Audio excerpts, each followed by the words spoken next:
In the spring of 1968, somewhere in the vast emptiness of the Pacific Ocean, a Soviet ballistic missile submarine disappeared without sending a single distress signal. The vessel, later identified as K-129, failed to return to port and was quietly marked as missing by Soviet Naval Command. What followed was not a public search, not an international inquiry, and not an admission of loss. Instead, the Soviet Union launched one of the most extensive secrecy operations of the Cold War for the next 60 years. The true scale of this failure and the role of the KGB in concealing it would remain hidden from the United States and much of the world. K-129 was not an ordinary submarine. It carried nuclear-armed ballistic missiles and represented a critical component of Soviet strategic deterrence. Its disappearance was not only a military disaster, but a political nightmare. The loss of a nuclear submarine raised terrifying questions. Had there been an accident, a technical failure, or a collision with an American vessel? Any public acknowledgement risked exposing weaknesses in Soviet command, technology, and operational discipline. The KGB was tasked with ensuring that none of those questions ever reached foreign intelligence services. From the moment the submarine failed to report in, the Soviet response was inward-facing and secretive. Search operations were conducted quietly, under strict compartmentalization. Crews were ordered to speak to no one outside authorized channels. Families of the missing sailors received vague explanations, often told only that their relatives had died in the line of duty. No official announcement described where, how, or why the submarine was lost. To the outside world, nothing had happened. What the Soviet leadership did not know at the time was that the United States had already detected something unusual: American underwater acoustic monitoring systems, designed to track nuclear tests and submarine activity, had recorded an unexplained event in the Pacific consistent with a submarine implosion. While the CIA could not immediately identify the vessel, analysts suspected that a Soviet submarine had been lost. Yet publicly, Washington remained silent, uncertain whether Moscow was even aware of the incident. Inside the USSR, the KGB moved quickly to contain information. Naval officers involved in the search were placed under strict surveillance. Documents related to the submarine's mission were reclassified at the highest level. Even within the Soviet military, knowledge of K-129's fate was tightly restricted. The goal was not only to hide the loss from the United States, but to prevent internal doubt. Acknowledging that a nuclear-armed submarine had vanished without explanation could undermine confidence in the Soviet deterrent and expose systemic failures.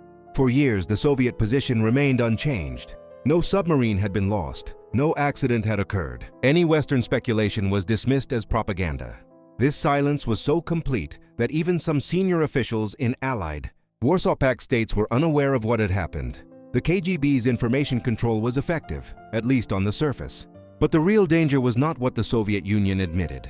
It was what it failed to detect. Unknown to Moscow, the CIA was quietly investigating the disappearance, reconstructing the event using acoustic data, satellite imagery, and oceanographic analysis. While the KGB focused on sealing the information leak, American intelligence was preparing something far more ambitious, an operation that would later reveal just how incomplete the Soviet cover-up had been. For decades, the USSR would believe it had successfully buried one of its most serious intelligence and military failures. The truth, however, was resting on the ocean floor, waiting to be discovered. And when fragments of that truth finally surfaced, they would expose not only the loss of a submarine, but the limits of even the most disciplined secrecy system ever built. While the Soviet Union worked relentlessly to suppress any trace of the K-129 disaster, the United States was quietly doing the opposite. By mid-1968, analysts within the U.S. intelligence community had reached a critical conclusion.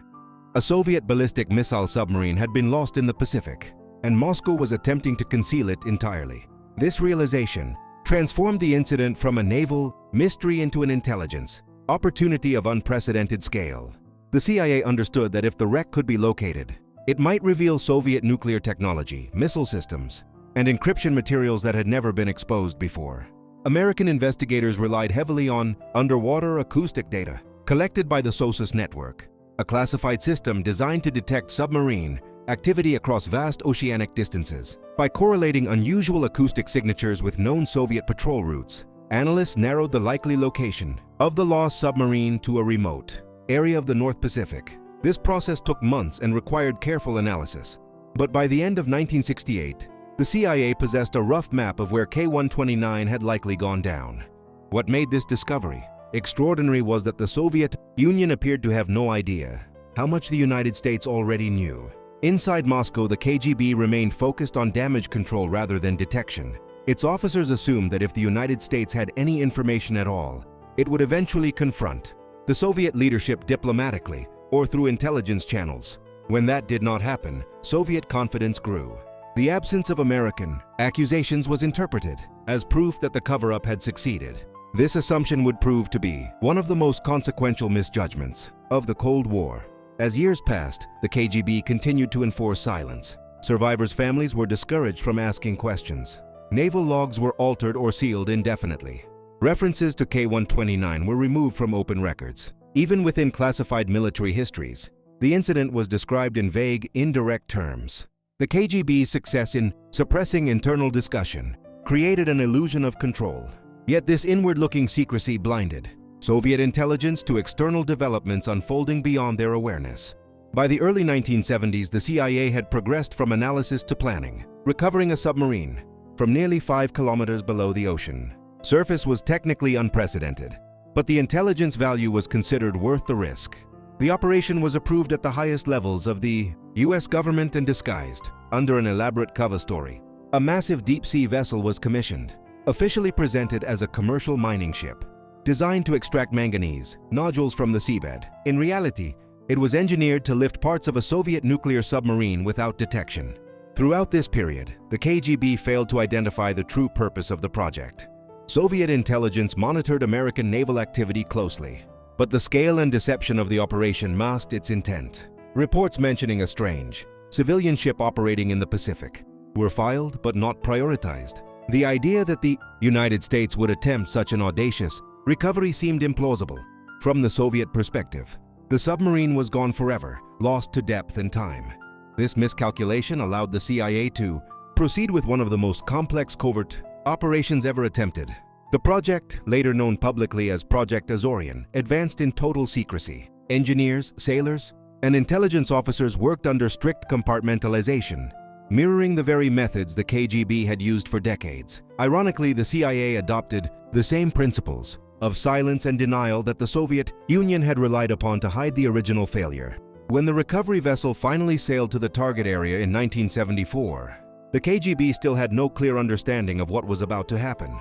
The Soviet Union believed the K-129 incident had been erased from history. In reality, it was about to resurface, literally, and the consequences of that resurfacing would expose the limits of even the most disciplined intelligence secrecy. By 1974, the operation that the CIA had spent years preparing finally moved into its execution phase. The recovery vessel, officially named the Hughes Glomar Explorer, sailed into the Pacific under the guise of a civilian deep-sea mining project. Its appearance was deliberately unremarkable, designed to attract curiosity but not suspicion. To the KGB, it looked like an expensive commercial experiment funded by an eccentric American billionaire. What Soviet intelligence did not realize was that beneath the ship's massive hull lay a custom-built mechanism capable of gripping and lifting a submarine wrecked from the ocean floor. The CIA understood that secrecy was its greatest asset. Only a small number of individuals knew the true objective of the mission, and even fewer were aware of its full scope. Every crew member was compartmentalized, given only enough information to perform their specific role. This approach mirrored KGB operational doctrine almost perfectly. Ironically, the same principles the Soviet Union had relied on to conceal the loss of K-129 were now being used against it. As the ship arrived over the suspected wreck site, American engineers began one of the most complex mechanical operations ever attempted at sea. Using precision positioning systems and deep-sea cameras, they lowered a massive claw-like structure nearly 5 kilometers into the depths. The operation unfolded slowly, deliberately, over several weeks. Any sudden movement risked catastrophic failure. The ocean floor exerted enormous pressure, and the submarine wreck itself was fragile after years of corrosion. During this time, Soviet intelligence noticed the ship's presence but dismissed its activity as harmless. Reports from Soviet naval observers described an unusual vessel conducting stationary operations far from any known shipping lanes. These observations were forwarded through intelligence channels, but no decisive action followed. The idea that the United States would attempt to recover a sunken Soviet nuclear submarine seemed almost absurd. The KGB assessed that even if the Americans knew where the wreck lay, the technological challenge of retrieval would be insurmountable. This assumption proved fatally wrong. When the recovery mechanism finally engaged the submarine, a portion of K-129 began to rise from the ocean floor. What happened next was both a technical success and a partial failure. As the wreck was lifted, structural weaknesses caused part of the submarine to break away and fall back into the abyss. Despite this setback, the CIA managed to recover a significant section of the vessel. Within that section were remains of Soviet sailors, fragments of missile components, and pieces of onboard equipment that had never been examined by Western intelligence. The recovery itself remained hidden from the Soviet Union. The CIA enforced strict silence, and the operation concluded without public incident. The recovered materials were transported discreetly for analysis. American engineers and intelligence officers examined every fragment, seeking insight into Soviet naval construction, missile technology, and operational procedures. Even incomplete recovery yielded valuable intelligence. It confirmed assumptions about Soviet submarine design and provided tangible proof that the United States could reach into depths previously considered inaccessible. Back in Moscow, the KGB remained unaware of the true outcome. There was no immediate indication that anything extraordinary had occurred. The submarine was still officially lost, still unreachable, still a closed chapter. This illusion persisted because the CIA maintained total secrecy. Even within its own government, the operation was so sensitive that its existence was denied outright when questioned by journalists and foreign officials. Yet the seeds of exposure had already been planted. The scale of the operation made absolute secrecy difficult to maintain indefinitely. As rumors began circulating within intelligence circles and among investigative journalists, the CIA prepared contingency plans. These plans would later give rise to one of the most famous phrases in intelligence history. But for now, the Soviet Union continued to believe that its greatest naval and intelligence failure remained buried forever. The truth was more complex. The KGB had succeeded in hiding the loss of K-129 from public view for years, but it had failed to detect the silent counter-operation unfolding beneath the ocean's surface. That failure would not become fully apparent until much later, when fragments of the story began to emerge and the long shadow of the Cold War finally started to lift. For several years after the recovery operation, the Soviet Union remained unaware of what had truly happened in the Pacific.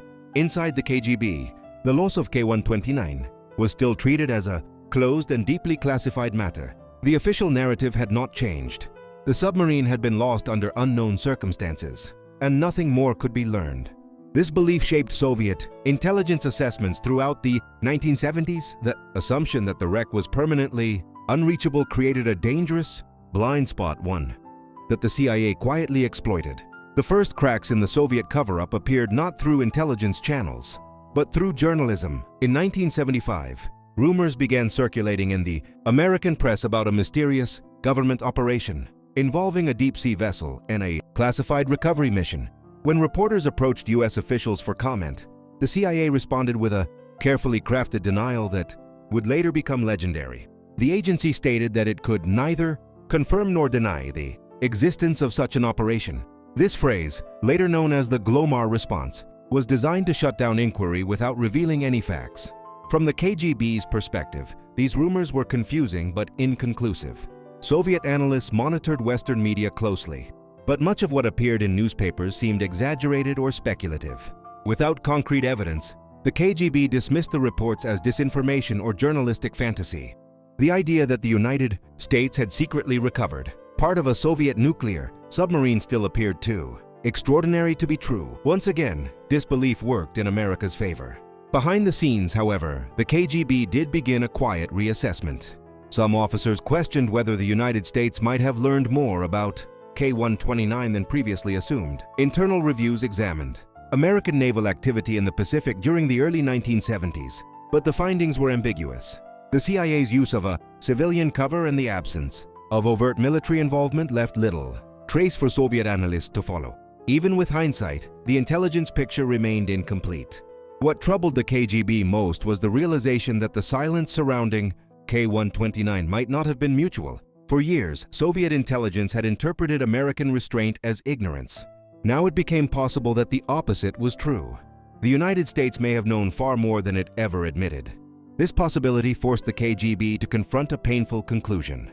The secrecy operation that had successfully suppressed internal discussion had also prevented critical self-examination by focusing on concealment rather than counterintelligence.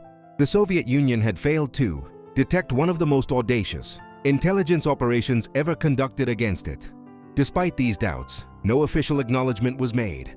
The USSR continued to deny the loss publicly and avoided any discussion that might draw attention to the incident. Even senior military officers were discouraged from revisiting the case. The KGB's priority remained the same as it had been since 1968: prevent damage, avoid exposure, and maintain the appearance of control. As the Cold War entered its final decade, the K-129 incident faded further into obscurity. New crises, new arms negotiations, and new intelligence battles dominated the agenda. The failed operation, once a source of intense anxiety, became an uncomfortable memory locked away in classified archives. For the Soviet public, and even for many within the government, it was as if the submarine had never existed. Yet the truth endured quietly in American vaults and intelligence reports. The CIA had gained insight not only into Soviet technology, but into Soviet behavior under pressure. The operation demonstrated how secrecy, when taken too far, could become a liability rather than a strength. The KGB's success in hiding the failure had created a false sense of security, one that allowed a foreign intelligence service to act undetected. It would take decades and the eventual collapse of the Soviet Union before the full story began to emerge. Only then would historians, former intelligence officers, and journalists piece together how close the KGB had come to losing control of one of its most carefully guarded secrets. And when that story finally surfaced, it revealed not just a hidden failure, but a fundamental lesson about the limits of secrecy itself. When the Soviet Union collapsed in 1991, one of the unintended consequences was the slow erosion of secrets that had been protected for decades. Archives that once seemed impenetrable were opened selectively, memoirs were written, and former intelligence officers began to speak, sometimes cautiously, sometimes reluctantly. Among the stories that gradually emerged was the truth behind the disappearance of K-129 and the extraordinary lengths the USSR had gone to conceal its failure. What had been hidden from the United States for nearly 60 years was not simply the loss of a submarine, but the extent to which secrecy had replaced accountability. For the KGB, the K-129 operation became an unspoken example of how absolute control over information could distort reality. Internally, the incident was never fully investigated in a transparent way. Responsibility was diffused, documentation was fragmented, and critical questions were never formally answered. This approach protected institutions in the short term, but it left the Soviet intelligence system blind to its own weaknesses. By suppressing open analysis, the KGB ensured that the true lessons of the disaster were never fully absorbed. Meanwhile, in the United States, fragments of the story surfaced. Gradually, through declassified documents and investigative reporting, Project Azorian was acknowledged only in part, and many details remain classified to this day. Still, enough information became public to confirm that the CIA had succeeded where the KGB believed success was impossible. The recovery operation demonstrated not only technical audacity, but a profound understanding of Soviet assumptions. American intelligence had recognized that Moscow's confidence in secrecy would become its greatest vulnerability. The most striking aspect of the story is how long the illusion endured. Even after rumors surfaced, even after Western journalists began asking questions, the Soviet Union maintained its silence. No official admission was ever made during the Cold War. The USSR acted as if acknowledging the failure would be more dangerous than the failure itself. This mindset reflected a broader pattern within Soviet governance, where the appearance of control often mattered more than confronting reality. For historians, the K-129 case illustrates a paradox of intelligence work. Secrecy is essential, yet excessive secrecy can prevent adaptation. The KGB succeeded in hiding the loss from public view, but in doing so, it failed to detect one of the most ambitious intelligence operations ever conducted against it. The CIA did not defeat Soviet intelligence through confrontation or exposure. It succeeded by operating in the blind space created by Soviet silence. The families of the lost sailors learned the truth only gradually, decades after the event. For them, the Cold War secrecy was not an abstract concept, but a personal burden.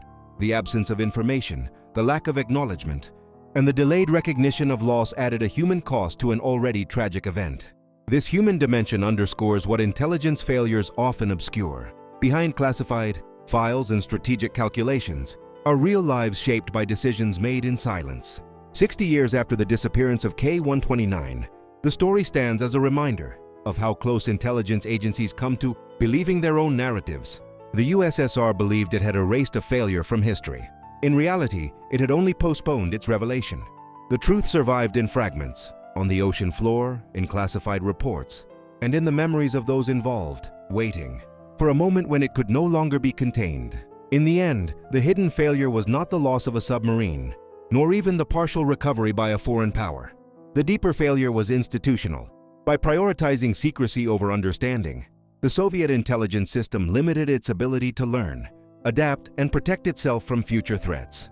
The K-129 incident reveals that even the most disciplined intelligence organizations cannot fully control reality, only delay its exposure. What the USSR succeeded in hiding for 60 years was not the event itself, but the lesson it carried. And when that lesson finally emerged, it showed that secrecy, when left unquestioned, can become as dangerous as the failures it is meant to conceal.